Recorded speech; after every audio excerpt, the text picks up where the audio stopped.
Pinterest scroll ചെയ്യുന്ന സമയത്താണ് ഈ മിനി ബുക്കുകളിൻ്റെ കണ്ണിൽപ്പെട്ടത്. കണ്ടപ്പോൾ തന്നെ വളരെ ക്യൂട്ടായിട്ട് തോന്നിയത് കൊണ്ട് തന്നെ ഒന്നുണ്ടാക്കി നോക്കാമെന്ന് കരുതി.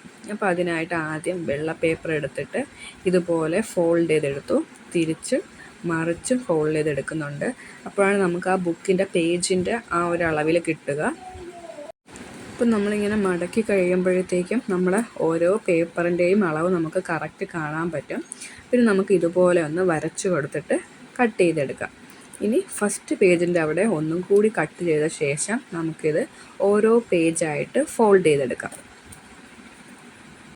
ഫുൾ ഇതുപോലെ നമ്മൾ ഫോൾഡ് ചെയ്തെടുക്കണം. നമ്മുടെ ഈ മിനി ബുക്കിൻ്റെ ഓരോ പേജും ഇതുപോലെ ഫോൾഡ് ചെയ്തെടുത്തതിന് ശേഷം അതിൻ്റെ ഫ്രണ്ടിലുള്ള പേപ്പർ ഒന്ന് തിരിച്ചിട്ട് നമുക്ക് ഒട്ടിച്ചു കൊടുക്കാം.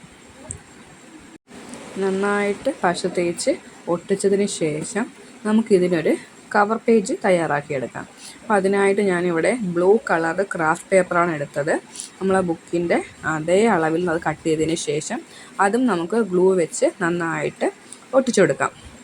നമ്മുടെ ഫ്രോസൺ മൂവിയിലെ ക്യാരക്ടറായ എൽസയുടെ ഒരു സ്റ്റിക്കർ ഉപയോഗിച്ച് നമുക്ക് ഈ വർക്കൊന്ന് കംപ്ലീറ്റ് ചെയ്യാം.